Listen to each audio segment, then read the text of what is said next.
I do want to talk about happiness because I think we could argue that everything that we do is because we think it will bring us happiness, or at the very least, avoiding something because we think we will avoid unhappiness. That all of our pursuits are in the name of happiness. That whether it's our career, getting promoted, getting bonuses, getting recognition, getting praise, material wealth, financial wealth, getting new toys, just even the little activities that we do during the day, where we spend our time, the people that we spend our time with, that we could argue that all of this is in the name of thinking that it will bring us closer to happiness, or at the very least, avoiding unhappiness. And all of these things do bring us a certain type of happiness, a temporary type of happiness. But I think that in our pursuit of these things, we are thinking in the back of our mind that somehow they're going to bring us a more steady, a more easy, contented satisfaction or satisfied way of being. That really what we're thinking is that these things that are bringing us short-term happiness are really going to bring us long-term contentment. And so what I think we're really pursuing is contentment. And we should be clear about that. And while there's nothing wrong with all of the experiences and the jobs and the recognition and all of these things, while there's nothing wrong with any of those things, in fact, that's really what makes up most of our lives. There's a lot of joy in those things. But they can't bring us the sense of ease and fulfillment and contentment that we are really looking for. And so we know how to go for those types of short-term happy moments, but we don't really know how to be content. I mean, we don't really even know how to feel contentment. Because even in those times when we have a busy period in our lives, maybe it's a few weeks, it's a few days, it's a few hours, maybe it was around the holidays, and in that busyness, we'll tell ourselves, I'll be so happy when all of this is over and I can just sit and do nothing. It's going to be so great. I'm going to sit there and I'm going to do absolutely nothing. It's going to be so amazing. And we say this to ourselves over and over again in all the busyness. And then what happens is the project gets completed, the event is over, we're where we needed to be, there's nothing to do. And we sit down and we're like, oh, it's all over. And for a couple of minutes, we feel good. There's that sense of, it's done. I don't have to do anything. This feels great. And then we're thinking, well, I didn't really mean nothing. Like, what am I going to do now? Right? Even when we have those times when there's nothing to do, when the project is complete, we have a few moments of rest. And then we're like, well, what else could I do? Actually, you know what? I should start answering those emails. Yeah, I've got those all backed up. Or I should check up on the news. Or maybe I should go clean the closet. Or maybe I should just think about the next project or what it is that I'm going to be doing. So we don't even know when we have the conditions where there's actually nothing going on. We don't even know how to feel it. We don't know how to be good with it. So what I want to talk about today is contentment, to really help us understand better what contentment is. Because while we give on one hand the description of contentment from a Buddhist perspective, we often describe contentment in the negation, in kind of negating what it is. It's the absence of wanting, it's the absence of not wanting. So the absence of not wanting or needing anything to add on to this moment, and the absence of wanting to push something away in this moment. So it's a state of non-grasping. But it doesn't really give us the affirmative of what contentment really is. And so I think what we need is a better definition, or a definition that includes the negation of what contentment is, but also gives us a more affirmative response to what is contentment. And the definition that I would use to describe contentment is a spaciousness that meets life where it is. So an opening, a spaciousness that meets life where it is. So when we bring our mindfulness practice, which we definitely need with this, with that sense of spaciousness, with that sense of opening to what it is that's here in this moment, that we come in to experience this moment, the only way that we can experience it, through our senses, right? That we're seeing the shapes and the colors and the textures and we're hearing the sounds, and we're feeling the air temperature, we're feeling the breeze, we're feeling where we're sitting, what the body is doing, when we're tasting, when we're smelling. When we're really fully embodying our experience through our senses, the only way we can experience this moment is through our senses. The only way that we can do that is through these 5 senses. And that as we add on the senses, the experience becomes richer and deeper. So it's not just seeing.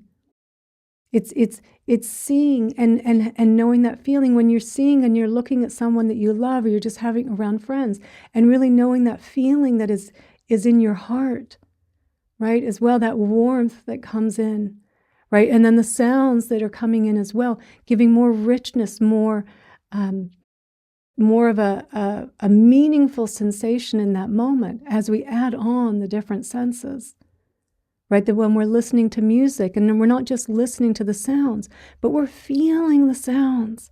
We feel them coming in, right? And then maybe we're looking around again and we're seeing the different sights, right? And maybe there's some smells that are arising as well. But through all of this, there is a richness, there is a vividness in our experience, that there is so much more here than we first took to be.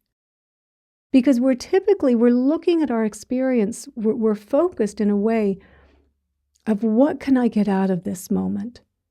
How can I feel in this moment? What should I feel in this moment? Versus bringing a sense of openness and spaciousness.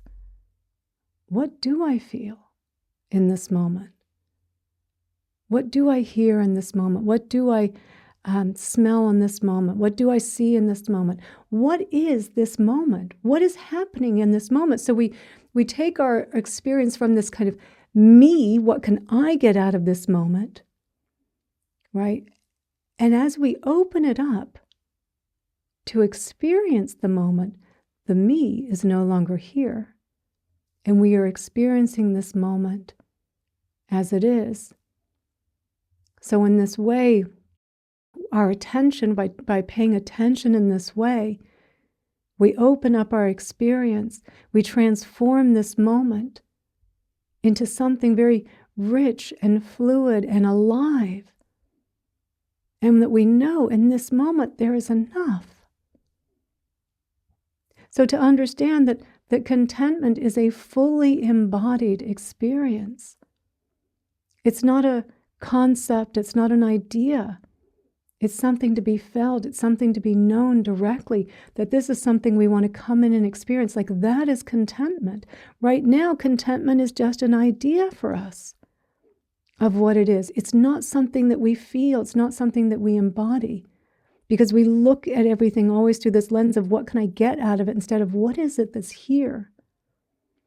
So when we miss all of this, we miss the richness of the embodied experience when we make contentment dependent on external conditions, right? Dependent on it being the end of the project, the end of the day, when there's nothing to do, then I can be content, because we imagine that contentment is something outside of us, that it's something out there.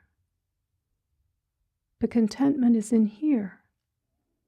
It's in the way that we open up to our experience with spaciousness, meeting life where it is in this moment.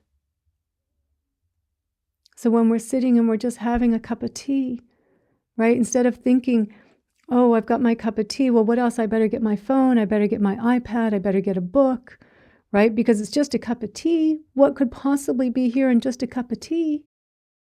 But when we remember with mindfulness, so mindfulness, remembering to bring that spaciousness, that openness to meet life where it is, to meet this moment where it is, that we remember, oh yes, through my senses, what do I see? Oh, the colors of the tea, the little wisps of not smoke, but the tea, the heat coming off of the tea, right? The color of the cup of the tea, right? The feeling of the warmth of the tea, right? The feeling of maybe you have just completed a big project, right? And that feeling to really, you embody it, that sense of, yeah, and this is nice, and I can taste the tea and I can smell the tea. And in that, drinking a cup of tea becomes a beautiful embodied experience. And we know in that moment, this moment is enough. Or if we're doing the dishes, and again, we always think like, oh, doing the dishes, I've got to get through the dishes because my contentment is on the other side of the dishes. I've got to race to get to the next thing. My contentment is over there, right? Because this is what we think. But then we remember, right? Remembering mindfulness and bringing that sense of spaciousness to meet life where it is. Dishes is what's happening. A meal was just had. Dishes are now happening. And we bring that sense of spaciousness and openness to experience it the only way we can through our senses. And we start to, feel the warmth of the water as we're cleaning the dishes, right? We're hearing the sounds, maybe the sounds of the people that are still there. Maybe you had a dinner party, maybe it was after a holiday meal, and all the people that you love, they're still here. And you hear the sounds, right? And then all of a sudden that feeling is there too. All of this giving a richness to this moment. This is special. We're all alive. We're here. This is amazing, right? And the smells, maybe the smells of the soap or the smells of the meal, or someone's making some coffee now, right? And all of this together giving a richness to this moment. Where a moment ago you were racing to get through this because you thought contentment was on the other side. And what you're feeling in this moment is, this is contentment. Doing the dishes. This moment is enough. Right? Contentment, we tend to think of contentment as it's not doing anything, right? That it's a state of being static, of passiveness. Right? But contentment is an active engagement in life, no matter where we are. Right? We're getting into bed at the end of the night, right? How we race through the whole day, and even getting into bed, we're still racing. Contentment will be, in the next moment. But even there, just feeling like, oh, I'm in bed, it's warm, I've got my comforter on me. I can feel you can feel your body sinking in, right? It's dark. There is nothing to do, but you can feel in your body, which I always recommend as we go to bed, like feel what's here. Oh yeah, I can feel what's here, and let whatever it is that's here be here. I can open to it. I can bring spaciousness to it. And even in that, like, this moment is enough. This moment is enough.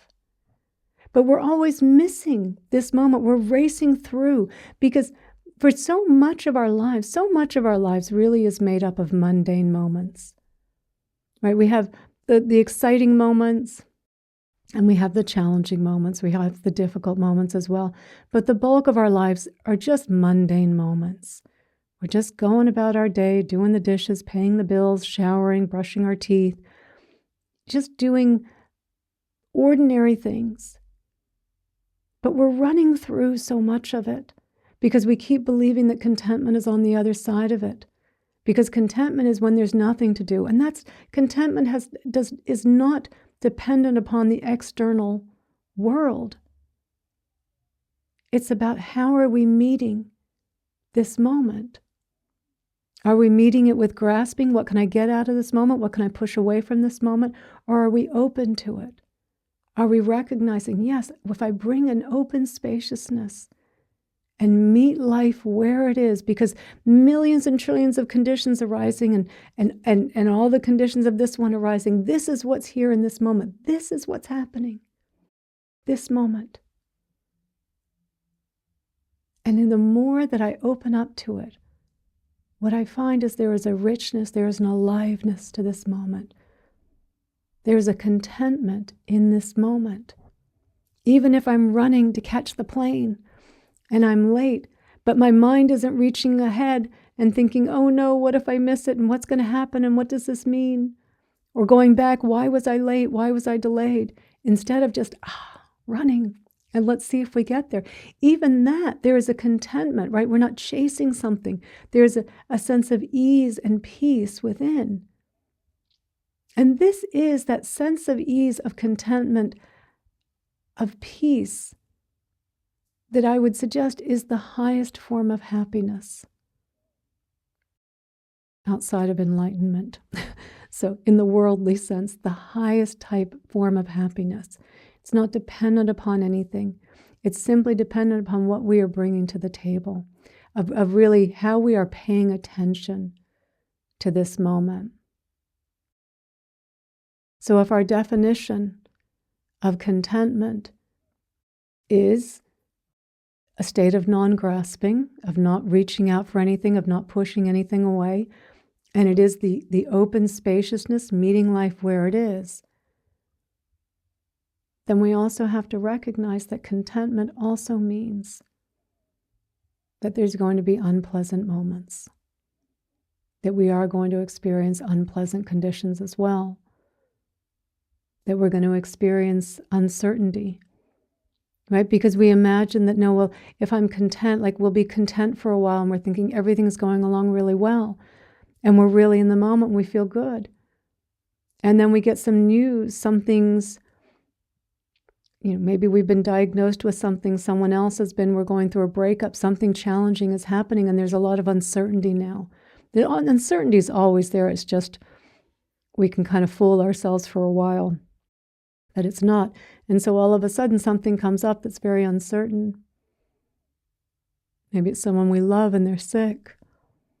And then we think immediately, we go right back into the grasping, this shouldn't be happening, right? Instead of opening up to this, oh yes, if my definition of contentment is still non-grasping, but if it is also an open spaciousness to meet life where it is, then how can I meet this uncertainty in this moment?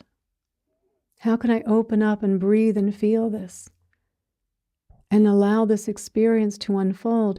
And even though it's scary and I'm afraid and there's sadness and there's grief or there's disappointment, whatever it is that's here, that I can be here with all of this and feel it and open my heart to it and allow it to be here.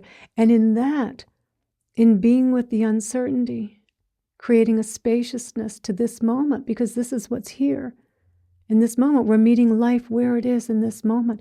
So when we're here with it, what we find is that, in here also is compassion, maybe to myself, or compassion for someone else, kindness for myself, kindness for someone else, tenderness for myself, or tenderness for someone else, that all of these things are here. And there's a richness to this moment. It's not quite the same. It's not the same because it's not the same experience. It's different conditions, but we're fully here with it. And there is a sense of ease when we're not fighting it and when we're opening up to all that it is in this moment, all of this moment, experiencing it as it is. Or if we're feeling some physical discomfort, right, or some other type of mental or emotional, any type of discomfort, really opening up to it and allowing it to be here. Yes, this is what's here. This is what's here, and I can open my heart to what's here, and I can create some space, and I can let go of the labels of pain and that this shouldn't be happening, and I can just allow this to be. And I can bring my attention fully to the sensations, allowing them to move, because they are impermanent, they are moving, even in acute pain, right? There's little moments where it gets intense and then it backs off, and we're there with it with such a kindness, such a softness, such a tenderness, that we're so open to it. And it's beautiful when we're meeting life where it is. It shifts the way we experience the world. Not in this way of, okay, this life is good now, and then, oh, no, life is bad. But we're understanding more the fluidity of life. We're understanding the ups and downs of life, right? The more that we can be with our challenging moments, the more that we can be with our difficulty, truly being with it in the present moment, opening our hearts, opening with our breath, right? Allowing it to be, the more that we can do that, the more we appreciate those good moments, right? The more we recognize how precious they are. Yes, I don't have any physical pain right now. This is amazing, right? Or I'm not having any particular challenges right now. I know that's not going to last, because that's not the way the world is, right? We live in a world of opposites, pain and pleasure, highs and lows, gain and loss, right? This is the reality of the world we live in, but we flow more with it. And we can still remain contented in our hearts because we're living more in tune with wisdom and compassion, more peacefully, more harmoniously. So when we have a good definition of contentment, and I think that's partly what we miss, right? It's not just what it's not. It's not grasping. It's a state of non-grasping. But what is it? And I would suggest, in what works for me, and play with this as best, what works for you, make sure that you have a good definition for the affirmative, right? And that the affirmative is not something that is static, because contentment is fluid. It is a spaciousness that is meeting life where it is. So it acts as a guide for us to continuously keep opening us up in each moment. Oh, that's right. I closed up for a moment. No problem. We all do. No problem. Right? We never beat ourselves up. Just, I was grasping for a moment. No problem. And now I've remembered mindfulness. Oh yes, spaciousness to meet this moment as it is, right? And start to use the senses to look around, hear the sounds, right? Feel that perfume of this moment in the air, not just the smell, but even the residue of you're at the end of a meal, and sometimes when we get to this at the end of the meal, you've been with a couple people and you're just kind of waiting for the check, and we can feel that grasping, wanting to come in, and I got to get to the next moment. My contentment is on the other side of this. But even that, we recognize it and go, oh yes. And then the perfume of, oh yes, and I'm here with people that I love. And all of a sudden we're open again, right? And we're remembering, yes, this is okay. This moment is enough. This moment is enough. So it keeps bringing us back. So again, that the definition is also acting as a guide to keep bringing us back in the moment, so that we, as we're just going about our day, we keep remembering mindfulness. We need mindfulness. We need mindfulness because our default is to grasp. So we need to keep remembering, no, I want to keep meeting each moment with a spaciousness, with an openness to what it is that's here. Right? So each time we do that, and we get that sense of, oh yes, this moment is alive. A moment ago, I was just lost in my thoughts, and now I'm feeling this moment, feeling the perfume, right? The sense of the love, of the connection, of whatever it is that's going on. Just even the getting ready to come on a call, when I was just getting ready to come on this a few minutes ago.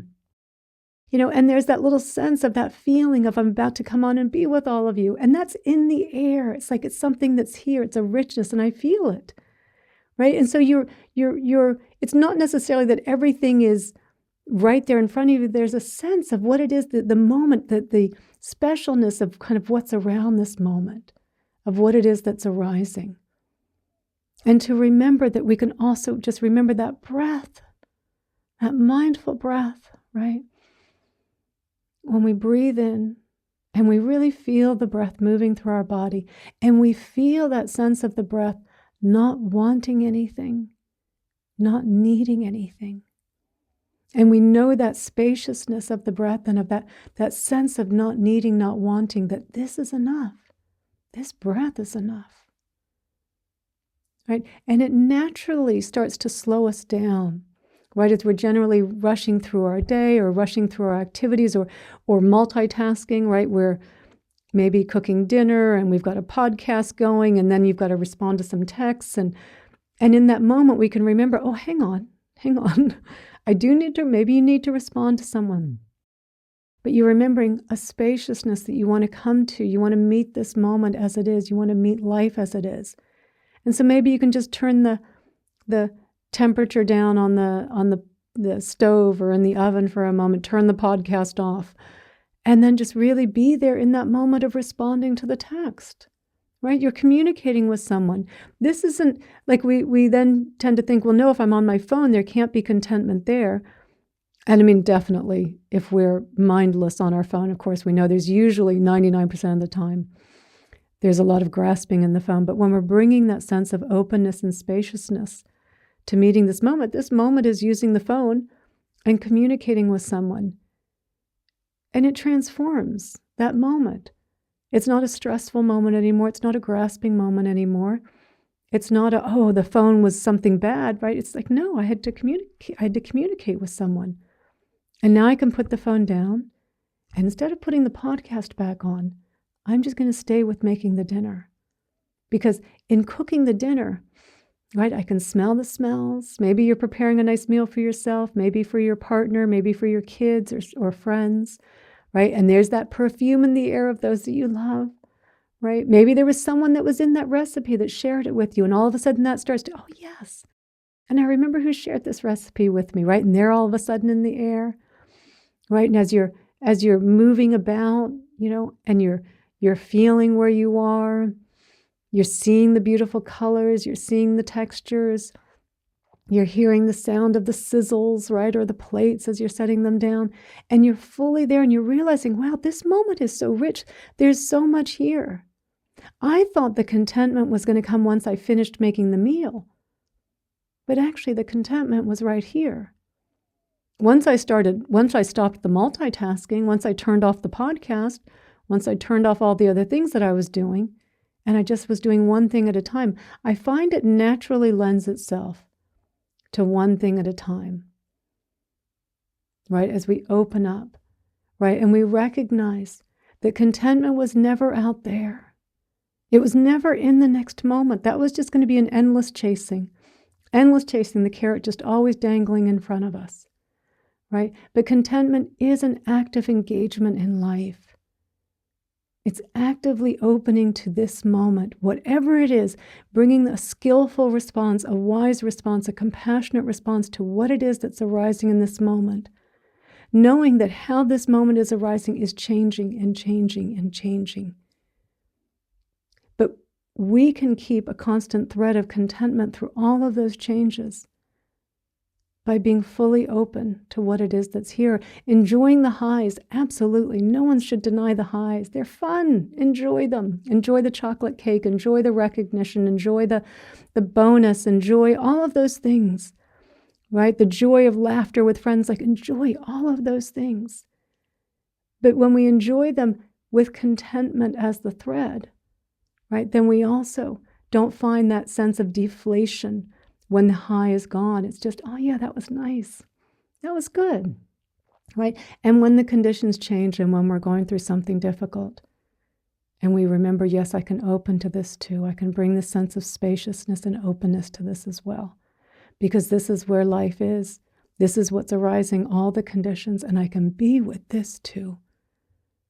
So we want to make sure that our definition is teaching us how to keep opening to this moment, using our mindfulness practice and really recognizing what we really want. And I would ask you to explore this on your own, but in my own experience and in working with many, many people, I feel fairly confident in saying what we really want is contentment, is peace, right? And I often use the word peace, but it is that sense of ease, that sense of wholeness, that sense of I'm okay. And the way that we get that is to fully embody and experience the present moment as it is arising, and to keep coming back to it and keep coming back to it, to not be upset with ourselves. If we had a moment where we weren't there, that's okay. That's part of the process. To just keep opening up again and again to what it is that's here in this moment, really fully embodying the experience of life. And how we embody it is through our senses, to really come in and experience it directly, to experience the beauty and the fluidity and the flow of this, but to feel it through a sense of spaciousness and ease. I mean, contentment is in fact, what the Buddha says, contentment is the greatest wealth. It is the greatest wealth. Very Zen, Sandy, yes. It's the greatest wealth. And it was always right here. It was always right here. It was never out there. It was here.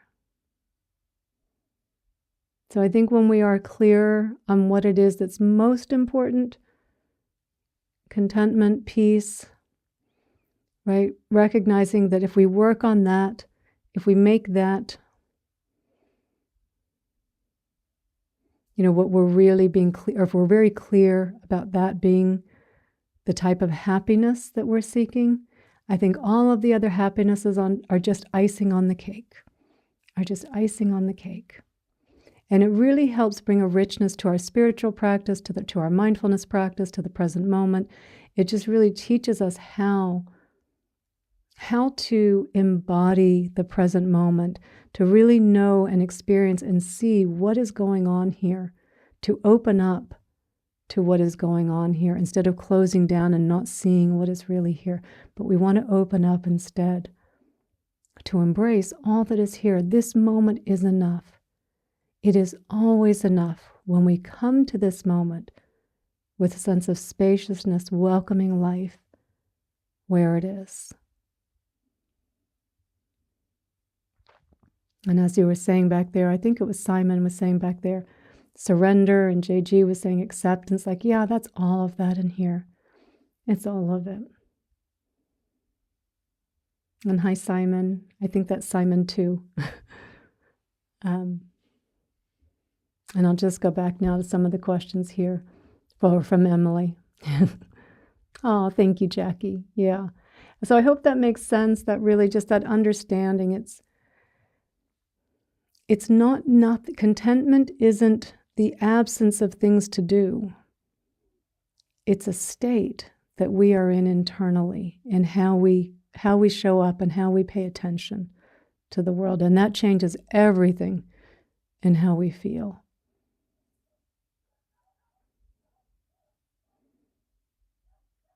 So, okay, and then I'll come back to Emily. Sorry, Michelle.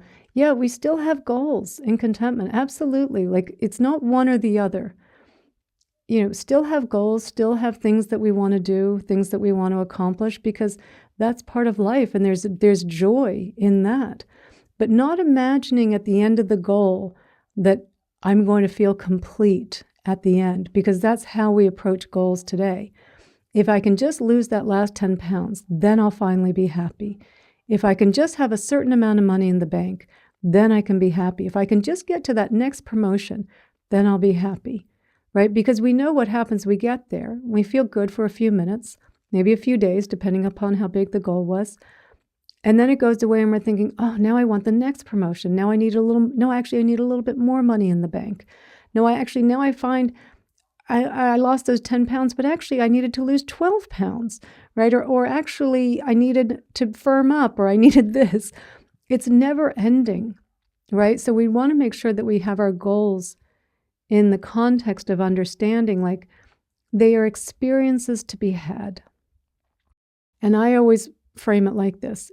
When you know what it is that's most important, and very much we're talking about the question that I ask in the meditation, what is it that's most important to you? What is it that you intrinsically want to feel, to know, right? And peace is the most common answer. And peace I would put very much on line with, maybe there's slight differences, but I would say pretty much contentment is is describing peace. Even all of the words that we're using to describe this, what it is we most want, even its connection, love, it's really this state of being okay, this state of feeling complete, of feeling whole, right? And so when we understand that that is what we really want, that that's our primary objective, okay, this is what I want, or enlightenment, this is what I want, this is what's most important to me. All of the second, what I would say is all of the goals or external goals are secondary to that. So if you have goals in your career, if you have goals with a partner, if you have goals with your finances, if you have health goals, whatever those goals are, they are secondary to what it is you most want. Because if you are focusing, because the problem is too, if you take your attention off of the goal of feeling internally okay, and you start grasping at wealth, at health, at fame, all of a sudden, you have just taken what you thought was most important. It has fallen so far down, and now you're back in the grasping and the cycle of suffering. That's all it does, is pull you right back into it. Instead of going, okay, my intention is peace, my intention is contentment. I want to live a more content life. You still want to have excitement too, right? Of course we do. Those moments are still going to come, right? Moments when you see some friends you haven't seen for a while, or you're having that piece of chocolate cake, or you're just off on some adventure, right? You'll still have those moments. And the goals, what it is that you're doing for your goals, you're still here in the present moment with them. And you're not putting all of your happiness, making it dependent upon achieving that goal, but instead the joy is still in doing wherever you are along that spectrum, the time spectrum of completing that goal. You haven't put your happiness towards the end of it. You're saying, no, I can be happy here, now. And when I get to the completion of this project, yeah, that'll feel good too. And I will enjoy that feeling, right? You'll enjoy that feeling of that sense of accomplishment, that sense of recognition, maybe the praise, maybe the financial rewards that go with it. You will enjoy that, and you will enjoy them more fully. Because as that feeling starts to wane, right, the newness of having completed the project, the newness of the praise, of the recognition, right, as you start to become more used to the money in the bank, right, we adapt very quickly to that. As that all starts to wear, right, fade, right, we don't come crashing down, right? Instead, it's just, yeah, that was really good, and that was a good thing, and that was good. That was a good experience to have, to accomplish something like that was really good. But my peace, my contentment was never dependent upon that. It couldn't be. Those external goals cannot bring you peace and contentment, because they're all working off of the motivation reward pathway. And the motivation reward pathway isn't about getting the thing, right? You're getting kind of jumping ahead on the dopamine that we're getting through the motivation reward pathway that gives us the energy, the focus, the drive to kind of go and get the reward. The rewards were meant to be things like food, water, shelter, partners, mates, safety. That was like the survival thing, right? But now we have turned all of just reaching for our phone is a little short-term reward. Oh, maybe someone texted me. Maybe, because if someone texted me, then maybe that means I'm important. Let me check, right? And for a minute, I feel important. Oh, look at this. Someone just texted me. And then how quickly that feeling fades. Oh, hang on. I felt good a minute ago. What was going on? Oh, yeah, I got a text. Maybe I can get a text from someone else, right? And now we're grasping, and we're trying to create conditions to feel good for just temporary states. So it is understanding. It's understanding that contentment, from my perspective, it's the thread that should run through our lives. If we want to feel good, if we want to feel that sense of ease, that sense of spaciousness, that sense of peace, that is up there.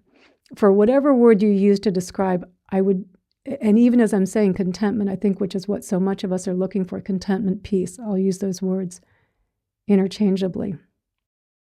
I would argue this is what most of us really want, right?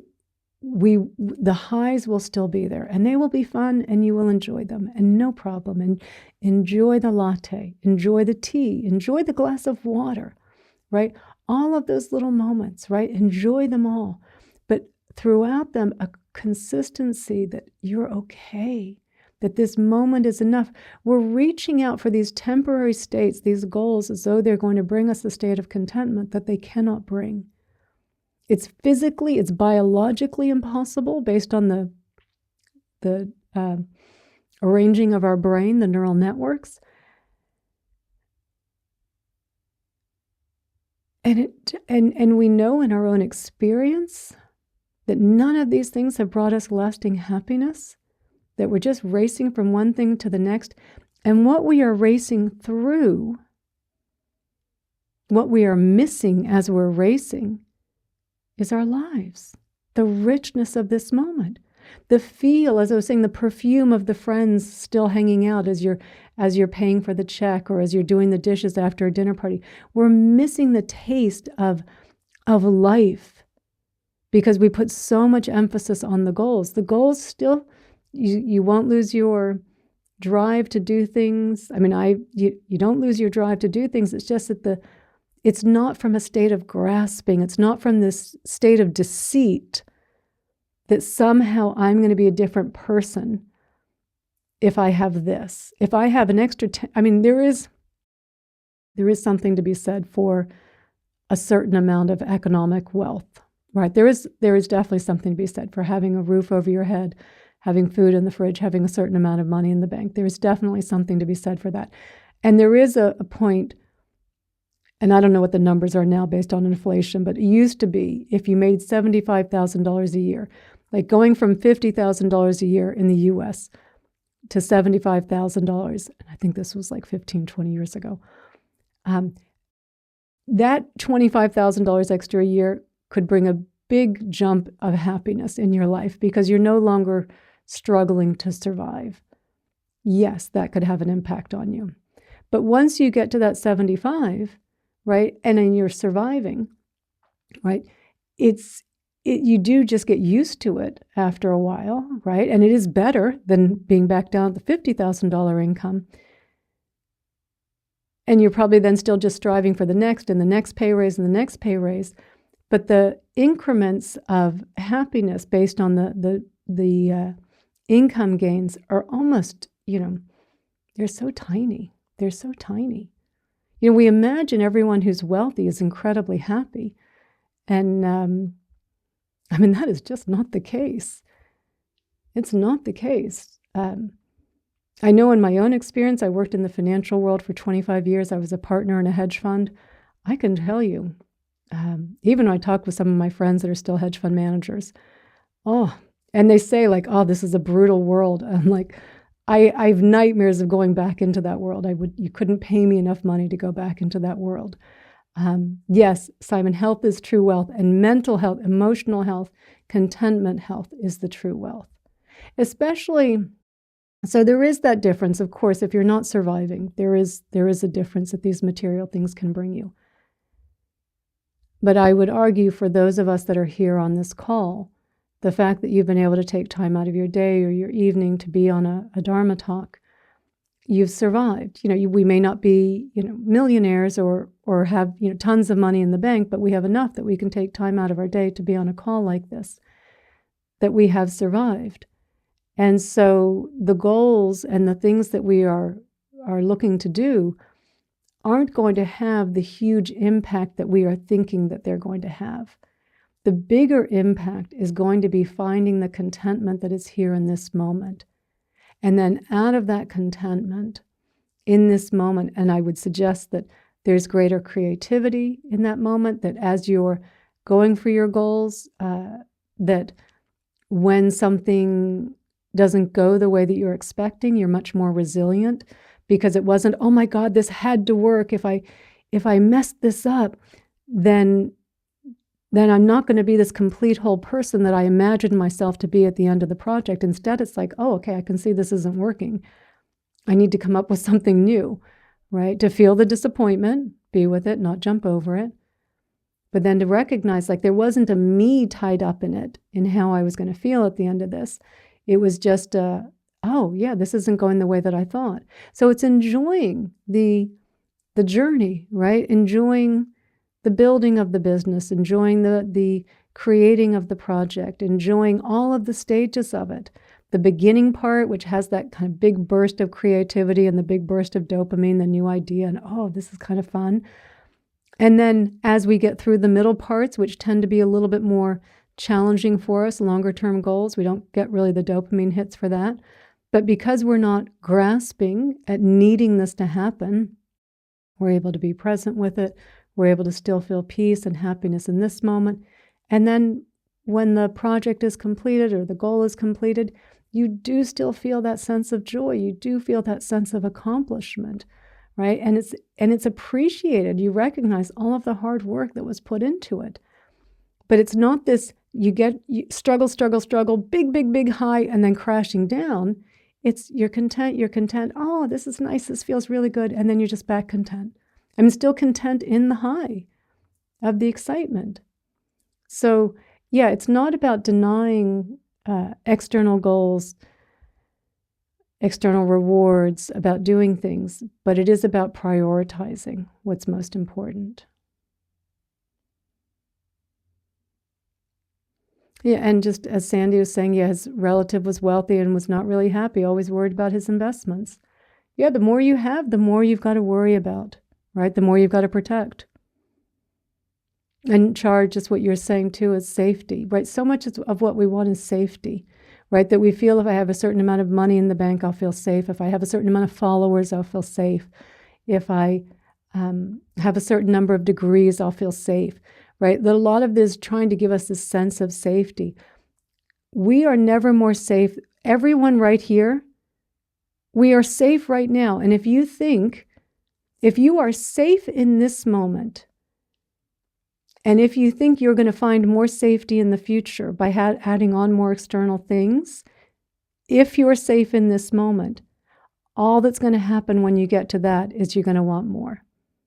It's got to be like the influencers where they have millions of followers and they think, oh, they'll get 1 million followers. I'll feel so good when I get to 1 million. And then they get there and it's like, oh no, 2 million sounds really good. Then they're grasping at 2 million, then 3 million. And their whole world is about creating content to try and get these followers that aren't really bringing them that sense of satisfaction that they thought it was going to bring them. If you cannot be happy in this moment, does not matter what you bring on in the external. If you're safe in this moment, it does not matter what you add on. You will not feel any more safe or secure in the future based on external things. That is just a lie that we tell ourselves. It doesn't mean that we don't do the things on the external, but focusing on what's most important. This is the primary, my contentment, my peace. And like we're going to talk about tomorrow for the half-day mindfulness retreat. I mean, I would say what's most important for me is my spiritual path, right? Because that is, to me, peace, that is contentment, that is enlightenment, it's all of that, right? Knowing this is what's most important, right? Everything else is secondary, tertiary, right? And then when you but I still need to earn a living. I'm earning a living. I'm working right now, right? And I'm doing what I love. And I still have things that are planned. I have the retreat tomorrow that's planned. I have the retreat in Mexico. For any of you, it's up on my Insight Timer page. For any of you interested in coming to a silent retreat down in Mexico, I've got that in a few months. So no, I still put things out there. I don't plan that there's going to be someone different here. Like, oh, it's going to be so different, when I get to the end of this. No. Because it's just, I will be different. We're different moment by moment.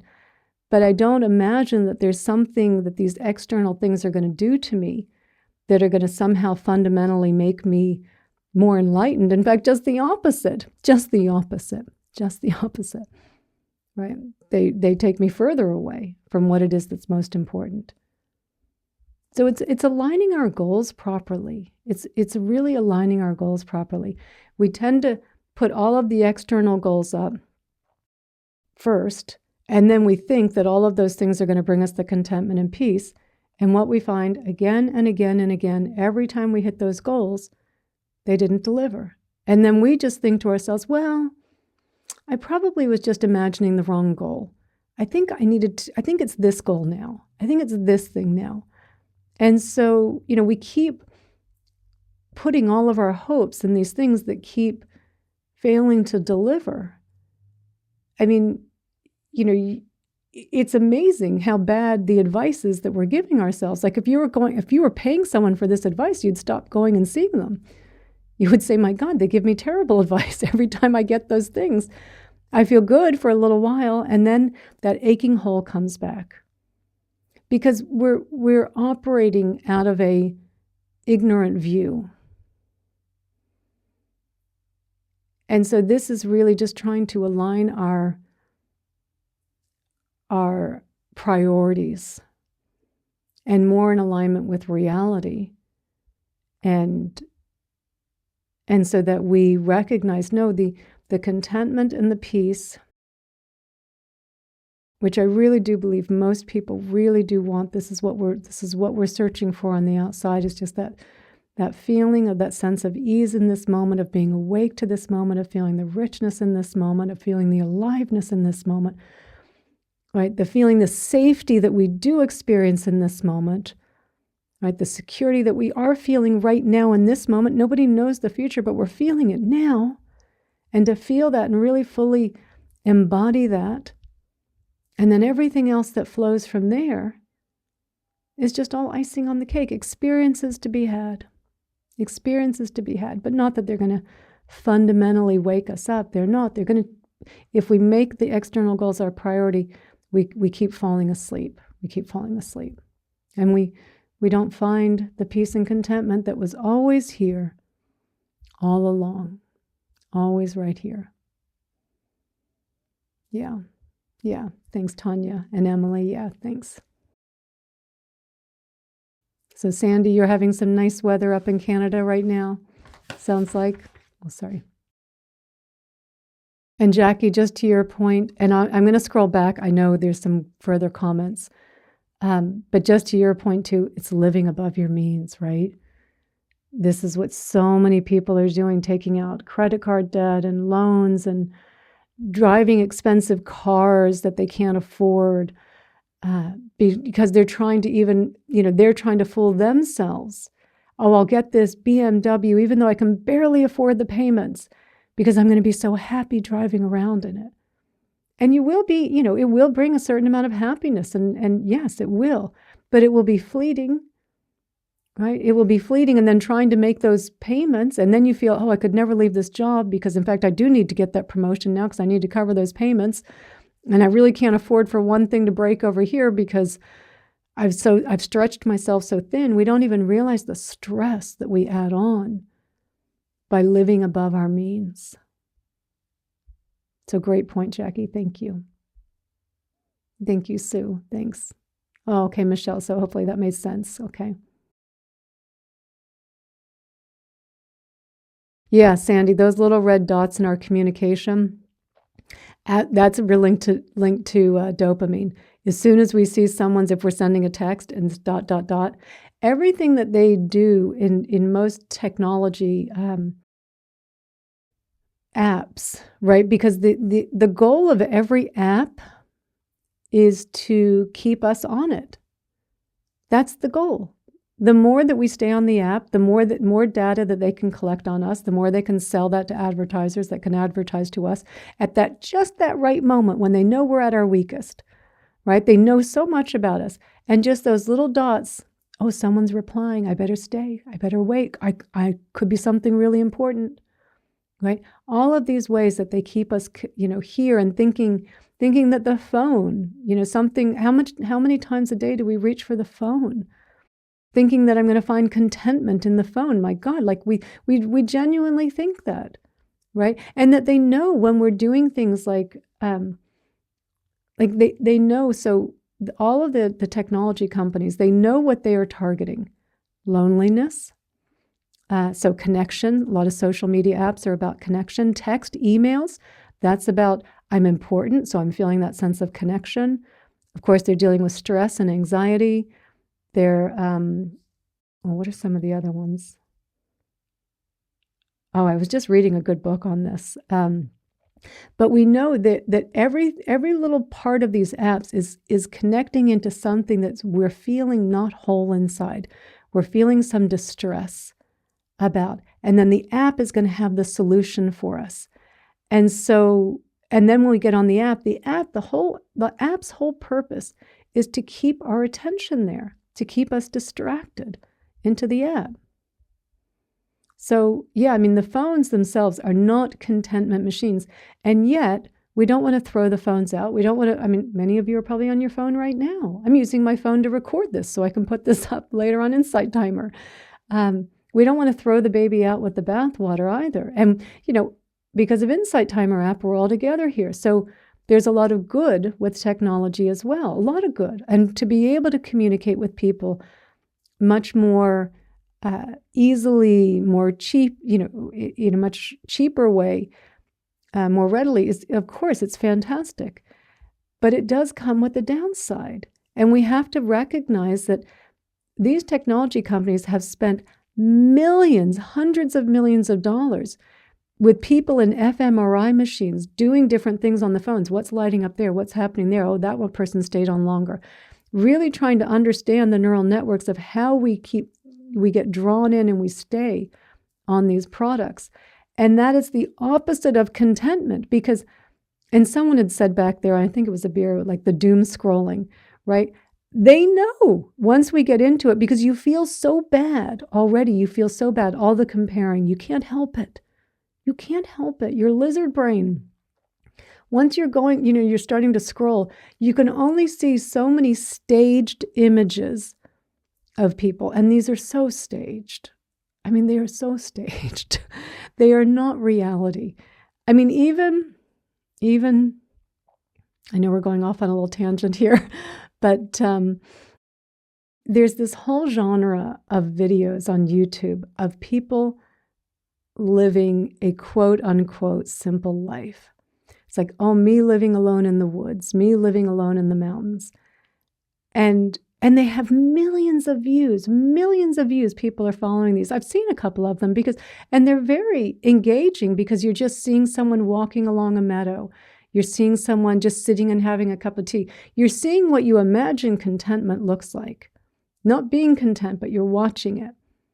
And of course, what we're not seeing, if anyone is filming their life, it is not a simple life. I mean, how much time and thought, where am I going to put the camera there? And now I'm going to walk along peacefully. I'm going to go back and look. No, that didn't look quite right. Let me go walk again. Oh, no, the sun wasn't quite right. Let me go do this again. Now let me edit it, right? So, I mean, it's not simple. It's not simple at all. It's not a simple life. But we so believe the images that we see, right? Whether it's on YouTube, whether it's on Instagram, on TikTok, on Facebook, where everyone's kind of trying to show this image of what they want people to see them as, probably how they wish they saw themselves as well. And your brain cannot handle that amount of seeing everyone else's highlight reel without feeling badly about yourself. So then you are doom scrolling because you feel terrible, but if you were to put the phone down, it would feel even worse. It would feel even worse. It's so hard at that point to put the phone down, even though you feel terrible. Like you think you're putting off the pain, but you're enduring, you're extending the pain by staying on there. And so phones, internet, YouTube, Netflix, social media, all of these things, in and of themselves, they are not bad. And I don't think we throw the baby out with the bathwater. But when we are clear that contentment, peace, enlightenment, connection, love, belonging, whatever word you use, and I would still say all of those, what we're really looking for is that feeling of being complete and being whole. Whatever word you use to describe it, it helps us to remember, like when we're reaching for something, why am I reaching for this? What do I think I'm going to find in this? And we can pause for a moment. We can take that mindful breath and we can bring that sense of spaciousness to meet this moment where it is. Oh, let me look around. Let me hear the sounds. Let me feel what's here. And then we can in that moment go, yeah, there was nothing in this moment. There's nothing in the next moment that's not in this moment. It's always in this moment, but we get, someone also had put the word brainwashed. We get brainwashed into this stuff. We've turned into zombies. The fact that people walk around big cities on their phones and they've had to change something to do with the street or with the crosswalks because people were getting hit. They would walk across a street on their phones. I mean, talk about, we're so locked into our phones that you would walk out into traffic, right? I mean, this is not helpful. So the phones have their place. They have their place. They can be useful, but we don't want to become a slave to them. And they are definitely not bringing us contentment if we are letting them use us. So, and things that, definitely I would suggest don't have notifications on, turn the ringer off. I mean, unless someone needs to get a hold of you that day. I mean, I'll turn my ringer on sometimes if I'm expecting something and I've said like, hey, call me. And I'm always so shocked then when the phone rings like, oh, what's that sound again? Because I don't ever get the ringer. But definitely to turn the notifications off and just to even notice then, because then there can be that tendency, well, I better go look now. I'm not getting the notifications. But just to notice like how quickly it's like, oh, I'm looking again. What do I think I'm going to get out of this? What do I think I'm going to get? Right. And just, Mindy, as you're saying, interesting talks, music, finding events, old friends, there's a lot of good stuff. That we don't want to throw the baby out with the bathwater. But if you're listening to a talk, particularly a Dharma talk, just be listening to the talk. Don't be doing anything else. Right? We're always adding, it's like, oh, I'll listen to the Dharma talk while I'm doing something else. As best you can, right? And I understand sometimes we do have time constraints, so everyone has to do what's right for them. But I would suggest if you're listening to a podcast, sit and listen to the podcast. If you're listening to a Dharma talk, sit and listen to the Dharma talk. If you're going for a walk, leave the earbuds at home. Go for a walk. This isn't adding to our lives. It is taking away. It's not like you're going to get a certain amount of information to bring you more contentment. It's finally putting these things down and understanding their place. Understanding their place. And because, and Mindy, just like you're saying, like the technology for the kids and adding to the, their, lack of attention. I'm so grateful that I was not brought up with this technology. I mean, for those of us brought up in the 70s, it was just a different world. I'm so glad. And it does, it takes us away from the present moment. It's not adding to our world, but we can also go to another extreme. And people do go to that other extreme. Well, I'm not going to have a phone, or I'm going to do a flip phone, and they make our life, and making life difficult. Like, don't make it difficult for you either. But like you're saying also, Mindy, finding old friends. I still have a Facebook account because I have friends from all over the world. I'm not on there that much, even on my page, my kind of work page. I mean, I post a video and I go on and off so quick.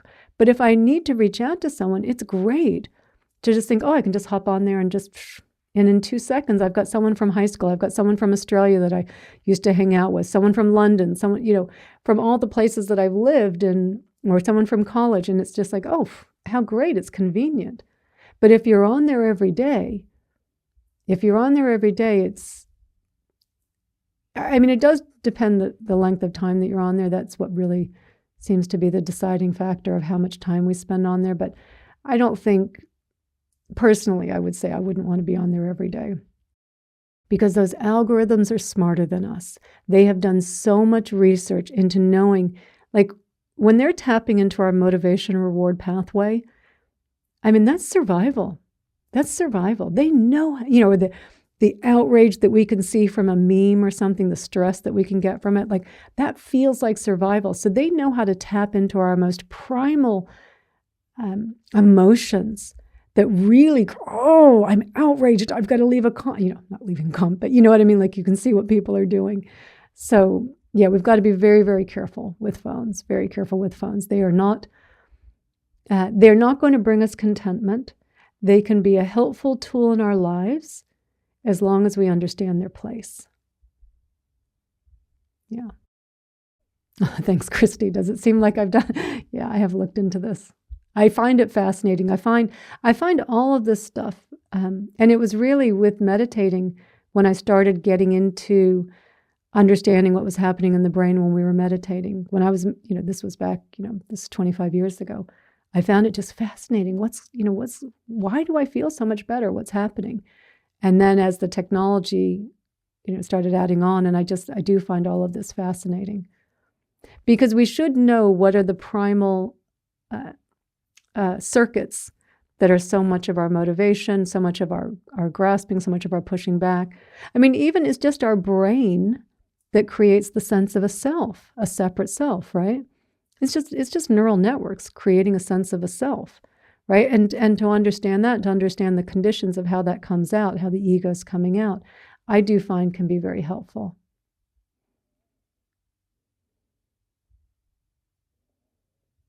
Yeah, and so just Mindy, you're saying you never used to be on the phone, but you've been going through something and you've been isolated and not able to get out or function very well, and so you've gotten addicted. You've been using the phone a lot. And you can feel when it triggers the comparing and attention issues. Yeah, and just the fact that you're aware of that now is so good, is so helpful.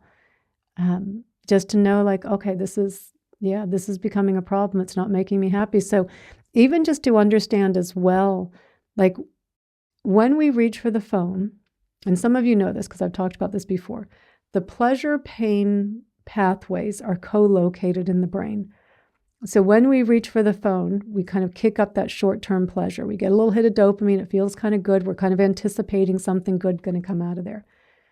But the brain is all about homeostasis. So eventually, it's going to go back the other way, and the pain is going to come up. You're always going to eventually feel the pain. With the short-term pleasure, I mean, not if you have a little piece of cake, maybe a little bit, but if you eat a big, giant piece of cake, pleasure, pain, right? You have a big thing of French fries, pleasure, pain. 30 minutes on social media, there's a little bit of pleasure at first, then you're doom scrolling, pain, right? So it always will go that way. But when we go the other way and we put off our short-term pleasures, so we're reaching for the phone, we're reaching for the ice cream, we're reaching for the news, social media or something, right? And we recognize what we're doing and we say, you know what? I'm not going to reach for that. I'm going to just sit and do some mindful breaths. I'm going to feel this. I'm going to feel that craving and hear that grasping. And I'm going to open up to what's here. Or I'm going to go for a walk. Or I'm going to read a book. Maybe you do want some entertainment. I'm going to read a book instead. No one has ever put down a book and said, oh, I've really got to stop reading so much. But how many times do we put down the phone and go, oh my God, I've got to stop doing that. That's not good for me. But we never say that with a book. We never say that for the walk. Oh, I've got to stop walking. I've got to stop doing that mindful breathing. It's really getting in the way of my life, right? We're never saying that. But if we can just do these little transition things, just putting it off, right? What happens, and it's not pain, but it is we've put off the short-term pleasure. And what happens is when it comes back, we feel good. We actually do get the hit of pleasure in the brain. And then it balances out. And not only do we feel good through the neurochemistry, but we feel good because we did something that was good for us, which is how the motivation reward pathway was meant to be, that it was meant to give us something that was helpful. Maybe you did some mindful breathing. You did, instead of reaching for my phone, I'll do 10 sun salutations, some yoga or some Tai Chi, or again, just go for a walk. So you've done something that's good for you, right? Instead of reaching for the cake, I'm going to take the time and make a salad, right? You have changed the way, the pleasure-pain order, and you've done something good for yourself, and you feel good. So you've actually gotten the right reward. Oh, well, Char, you have just, I'm definitely going to check that documentary out on BBC called Swiped. Yeah, I do think it's interesting. I mean, I think it's frightening what must be happening to teenage brains because, of course, our brains are, when we're born, it's just a mesh of a billion or billions of neurons. And then they start networking up, syncing up as we go through life having experiences, right? It's how our brains form as we grow. And so you can just think what a 4-year-old is on a game, hitting that motivation reward pathway again and again and again and again. Even a learning game, right? I can't imagine. We're probably at that time where we could see now what's been happening to their brains. Yeah, and a tech detox is a good idea. Yeah. Is there a say in a day that a person can overdo breath work? I feel I have to do it multiple times a day. Or say meditations, can there be too much? Very good point, Jackie. While I say generally speaking, most of us aren't verging on that. Yes, there can be if we're grasping at it. And people do this very often when they come to, like even say, well, I'll start with meditation, say meditation, and they're meditating, 3, 4, 5 hours a day because there's this grasping at enlightenment, grasping at peace. And so I would say with that mindset, it's too much. It's not good and it's probably not sustainable. I mean, that's the other part of it is it's probably not sustainable. So, and generally people do. We used to joke about this at the Tibetan Buddhist center I used to go to when I first was practicing. And people would come in all gung-ho and yet, and I'm meditating so much. And of course, they're telling you about it, And then a few months later, where did such and such go? You don't see them anymore because they kind of come in too strong. And then it's just too much. They're grasping at it.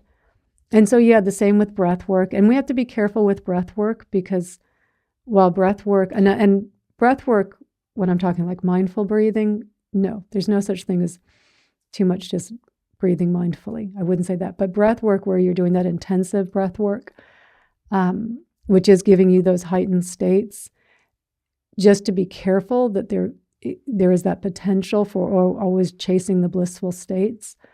And so we're grasping at something in that way. So we can, in general, even with the book, I guess, if we're reading too much, I guess we could even say, okay, I read for 6 hours. In general, I would say most people aren't saying, I need to take a meditation detox, I need to take a mindfulness detox, I need to take a reading detox. And in fact, if anything, it would just say, I just maybe need to pare it back a little bit because perhaps I am doing a little bit of grasping at it, and that's not healthy. Right. So if you're saying you feel you have to do it multiple times a day, and I don't know that that's even, I'm saying that that's bad. That may be fine. That you're, notice how you're feeling. But with the breath work, and that's why I'm just specifically focusing on this. And so anything that doesn't apply, just throw it out. If it's breath work to achieve highs and bliss, I would be, and you're feeling like you need to do that multiple times a day, I would be a little bit cautious on that. At least just from where I teach from my perspective. It's breathing with what's here, meeting life with where it is, right? Not trying to, oh no, I've got to get back to the bliss. There's something unpleasant. I don't want to feel this. Or I'm bored. I don't want to feel this. So just kind of knowing that balance of saying like, yes, because with breath work, there's a high that comes from when you're doing that, the rapid breathing, the deep breathing, the hold breaths, and all of that's fine. All of that's fine. But if it's being used then in place of feeling something that's unpleasant, for myself, I would be cautious with that. Because I find there is, that I want to be able to meet each moment as it is, have the appropriate response. Mindful breathing isn't trying to change it so much as trying to open up to what it is that's here and be with what's here and flowing more with how life is in this moment. Because we can't live in a permanent state of bliss. Even enlightenment is not a permanent state of bliss. It is that initial contraction, the release of the contraction is quite, and the blowing out. Even if it's just a deep insight, it's like, it feels like, oh my God, and it's very, very blissful. But on the other side, it eventually comes back down, and there is just there's kind of just a peaceful existence of life, of just peaceful, no longer grasping at things. There's just more peace, more contentment.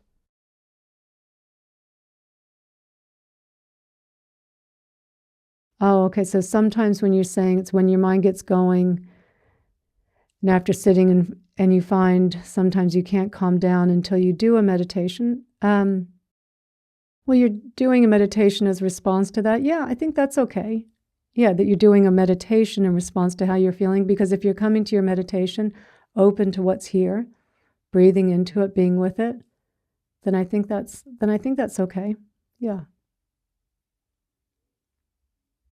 So from Nadav,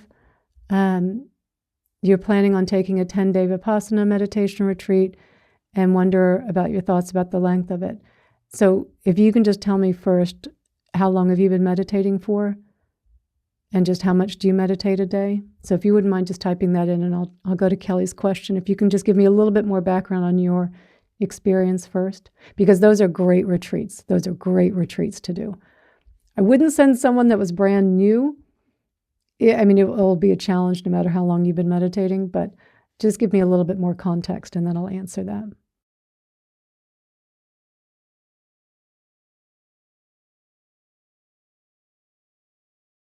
Oh, so Kelly, so saying that you found yourself in that trap, I think of chasing the highs of it, and found a grounding bell at routine intervals very helpful to provide the grounding rather than chasing the bliss. Yeah, that's a great idea. In fact, if any of you have ever been to any of Thich Nhat Hanh's monasteries, he used to have one just outside of San Diego where I lived for a long time. And they have a bell go, I can't remember if it's every 30 minutes or every hour, might have been every 15 minutes, but a bell would go throughout the monastery.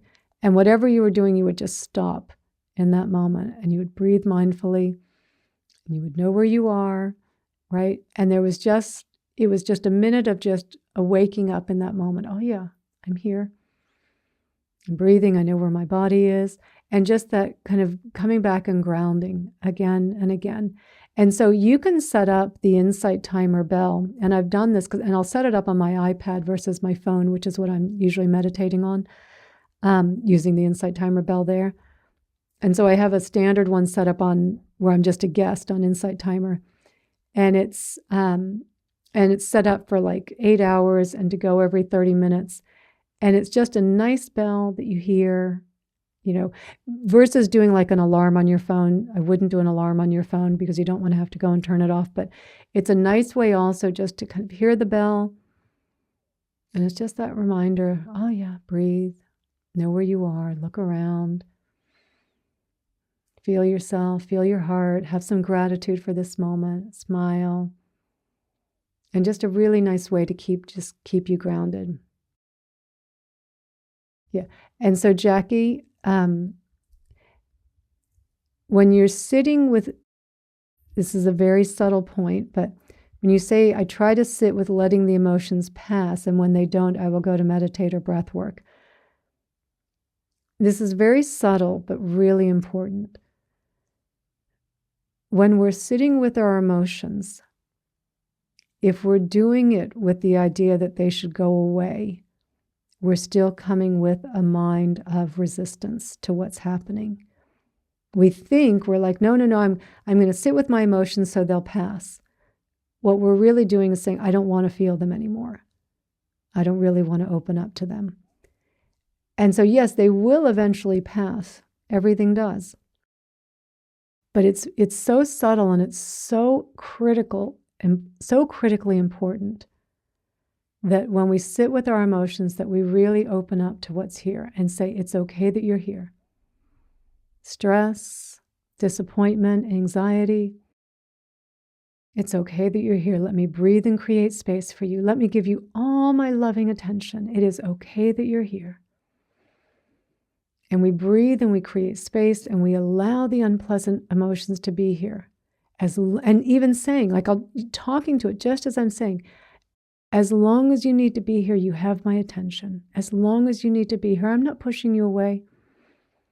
Right? Because just think of it like a friend, how we were talking earlier on. Like, if a good friend was going through something, you wouldn't say, well, come over here for a little bit so we can just get this, like let's just, get on with it. Let's just let it move through you. Like, you wouldn't say, okay, we're going to give you 5 minutes. And if your anxiety isn't done, then we're going to, I can't be here anymore with you. Right? Think of it like a friend. It's okay that you're here. They will keep coming back. If we do not know how to come in and feel our emotions, and when I say feel, I mean physically feel the sensations, not the stories of what's happening. Physically feel, breathe, create space, and talk to it. It's okay that you're here. Anxiety, oh, you're here, sweetheart. Yeah, I know it's tough. Let me breathe. Let me give you some space. It's okay. It's okay, sweetheart. It's okay that you're here. You've got my attention. I'll stay here with you as long as you need me to. As long as you need me to. And then you will notice the grasping actually does fall away. And the sensations start to get a little bit softer, a little less intense, but you're not looking to push them away, because what you're finding in that place, what you have done is taken those feelings of anxiety, let's say, right? Those feelings of anxiety, and you have found in the anxiety compassion and kindness and care. Oh, look at all this that's here. I thought it was just the anxiety. I had to get rid of it, but now I've opened up to it. I'm feeling it. I'm here with it. I'm giving it my loving attention. Oh, this is how we become compassionate. I mean, the most compassionate and kind thing is that we could be with ourselves, right? We say we want to love ourselves, but we don't want to love the parts of us that are experiencing something unpleasant. So this is about really, truly opening up to every part of our experience. They will keep coming back. They're not going to go away otherwise. And eventually, by the way, they will still keep coming back for quite a while. They lose their intensity, because when it comes back, it's just, oh, here you are, anxiety. Here you are, doubt. Here you are, loneliness. Oh, my love, my loneliness. Here you are, my love. It's okay, sweetheart. Let me give you some space. And I'm assuming ideally we have the time to sit with it, right? Sometimes we don't. Sometimes it's just a little self-compassion where we're just kind of on the go somewhere, and it's just a little, oh, sweetheart, this is tough. Yeah, this is tough, but you can still breathe. No matter where you are, you can still breathe mindfully and just create some space. But for those times when you do have time and you really can sit with your feelings, like, take that time to do it, just to be with it. Practicing being with it, it's almost like these feelings that we have just discarded, these parts of us that we have just discarded and haven't wanted to acknowledge, like they want our attention. The intensity is the scary part, yeah, but it's really, I will tell you, the intensity is coming from your thoughts. When you come in and you feel it, it actually isn't as intense as it is in your thoughts. Your thoughts are holding it down. Oh, I shouldn't be feeling this. Oh, we need to do something to get rid of this. It's like we're putting like more pressure on the pressure cooker. But then when you stop pushing it down and you just come and you feel the pressure and you go, oh yeah, here it is. And you can come a little bit more into even like, okay, so what are the physical sensations here? So first, that welcoming, I find the welcoming part is so important to really change the way we are talking to it, the way we're opening to it. And then you can say, where do I feel this? Oh, it's nervous energy, butterflies or high arousal energy in the abdomen. And a contraction in the solar plexus? Is it tense? Is it dense? Is it throbbing? Is it static? Is there a shape to it, right? The more that we can get closer to it as well, right? And that's really our point. And yes, I'm just telling you, the intensity is in your thoughts, not in the actual feeling it. Okay, so I hope that helps, Jackie. Yeah, practice being with it, practice being with it. And it's okay, again, to also use maybe some guided meditations that help you. I know there's a lot of good somatic guided meditations on Insight Timer. So practice with those as well, getting more in touch if you're not really sure on feeling. So then it's good for you to know too, maybe part of your practice is, okay, I need to do some more guided somatic meditations. I'm not really sure what feeling is. And so you can do that so that you can then sit with your feelings. Okay, Nadav, I'm going to come back to you now. So I have been that daily. Oh, sorry, I think you've been meditating daily, meditating for 4 years now and then. Okay. I'm sure it will be intense, but I'm very looking forward to it with the thoughts and the pain coming through it. Your first meditation back then was so hard, it was impossible to sit with your thoughts for 10 minutes. Now it's like 30-minute session daily. Great. Yes, you're fine. Yeah, you're fine. Yeah, you're fine for a 10-day Vipassana. It's a lot of meditation. It's a lot. Usually sitting and walking meditation. The ones I've done are sitting and walking meditation, but it's like 10 hours of meditation a day. So just as best you can be prepared to also recognize it's going to be tough. It's going to be tough. And the more that you have that mindset of it's going to be tough, that's okay. I'm going to do this because I need those conditions where I really do just need to sit there with the pain and the thoughts and to be with it, right? And even in the thoughts, if I can just offer as well, like we get so worked up about our thoughts, as though we can kind of force our thoughts to not, I've got to stop thinking. And you don't stop thinking. It's the same way, like we're just trying to push them down and they just become bigger and bigger. In preparation of the retreat, Nadav, try to be, again, not that you wouldn't in your meditation still be pulling your attention back away from the thoughts when you recognize that, but really to do it in a sense of not like, it's okay that the thoughts are there, it's okay that you're thinking, not to be upset about it, not to try and get the thoughts away, but simply it's the recognition the thoughts are there, and when I recognize I'm thinking, that I bring my attention back, but not in this, not in a way that creates any resistance around the thoughts. Thinking is actually not a problem. It's that thinking actually isn't a problem. It's that we think there's a thinker behind the thoughts. That's the problem. And so thinking, when we even just change our relationship to our thoughts, and it's why I'm always instructing when we bring our attention back to the breath, when we're doing the meditation, not to have any judgment, not to have any disappointment, but just with kindness, with gentleness, just keep bringing your attention back, right? Not that there's, another thought, darn it, right? Because every time you bring your attention back, what happened was that you were aware that you were lost in your thoughts for a moment. Wonderful. And then you brought your attention back. No problem. The thoughts are not so much the problem. And as we think the thoughts are a problem, they have more power over us. And so even in just trying to, even you might even try to sometimes just saying, I'm just going to sit and just let my thoughts be. I'm going to breathe. I'm going to kind of maybe feel the spaciousness of the breath and see the thoughts floating by. I'm going to, do my best to just let them float by without them being a problem. So also you might want to try that ahead of time, but I think you're ready. I think you're more than fine to be doing a Vipassana retreat. I think you will get a lot of benefit out of it. Longer term retreats are incredibly beneficial to our practice. incredibly beneficial. The mini retreats are really important, the personal retreats that we do at home. So we're going to do that tomorrow, an insight timer. And again, I will say I have a 6-day silent meditation retreat down here in Mexico at the end of March, the first week of April.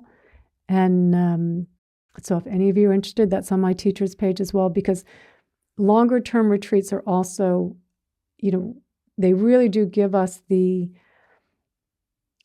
conditions where we can put the phone away. Like Nadav, you're not going to be on your phone. They might take your phone. Sometimes they take your phone. I'm not taking people's phone, but we don't have good cell reception where it is. And I'm going to ask people to be honest about not being on their phone, because there's, if you're going to a retreat, you're spending the money, you're taking the time, you're traveling somewhere, you really want to go in and you want to be open to the whole thing. You really want to be open to it. There will be challenges along the way, but in those challenges are gifts, are insights, it's wisdom and compassion, and you're in the right conditions to really be able to let go of a lot. And in the letting go is the uncovering what is already here. Yeah, and so Donnie's saying in Sydney, you did a 10-day silent retreat. And yeah, what an experience. They are incredibly powerful, incredibly powerful. So I'm excited for you, Nadav. I think it's going to be good. Okay, I know I started at the last questions. Oh, I can't go back any further. And sorry, sometimes I don't quite get back soon enough. Yeah, I'm so glad you got so much out of it, Donnie. Are you in Sydney? Is that where you live? Oh, in Melbourne, but you went up to Sydney. Okay.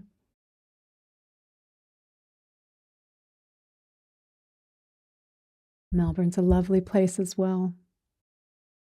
Hi, Diane. I see you going across there. Okay, so if you want to post some of the questions from earlier, I'm happy to take a look, but I can only scroll back so far, and I'm so sorry. I'm so sorry. Sometimes just the questions come in and I'm kind of addressing what it is that's there. But in lieu of that, and hi, Chris. Is that Chris from Sydney? From Queensland, sorry. Good to see you. And Louisa? Yes, there you are. Hi. So why don't we just go ahead and we'll end with a 1-minute meditation. And then, yes, and for some of you, it's New Year's Eve. I don't know if you have plans. For those of you in Australia, again, Happy New Year's Day. But let's go ahead and just close our eyes for 1 minute. We'll just let all the words settle in.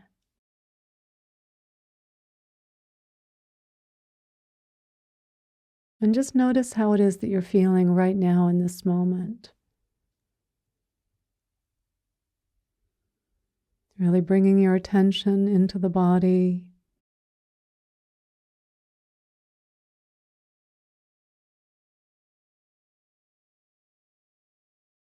Becoming aware of what it is that you're feeling.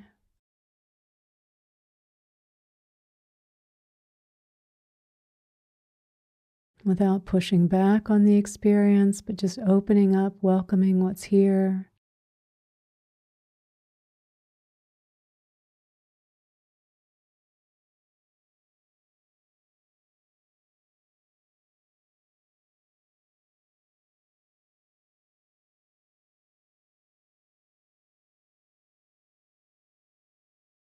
Bringing a sense of openness and spaciousness,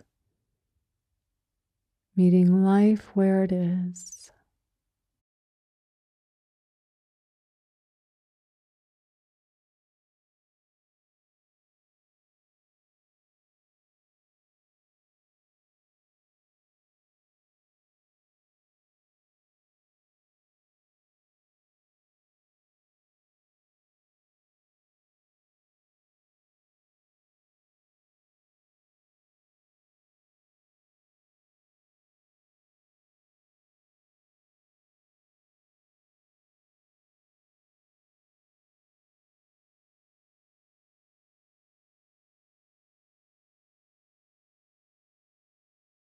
And bringing our hands to our heart center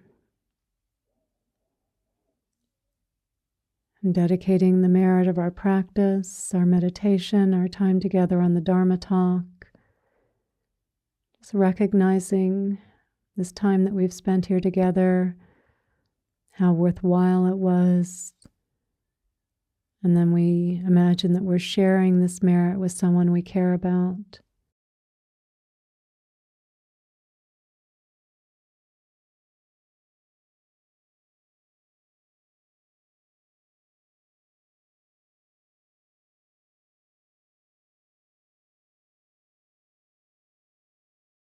And when you're ready, you can open your eyes.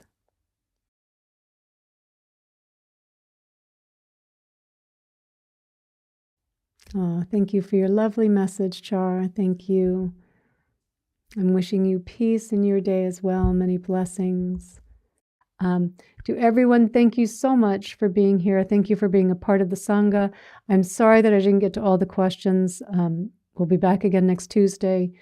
We'll be back tomorrow as well, but we do want to keep the topic kind of on,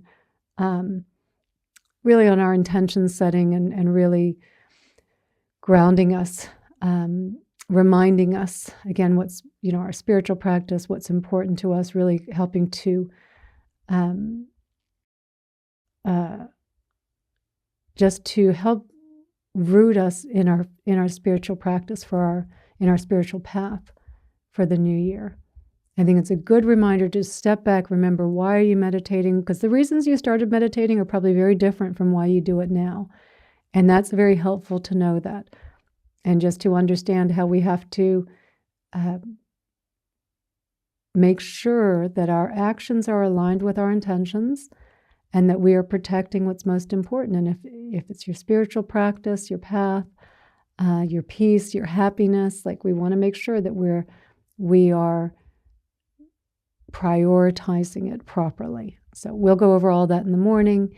And until then, have a very safe evening and lots of love, lots of gratitude to everyone, and have a wonderful, happy New Year.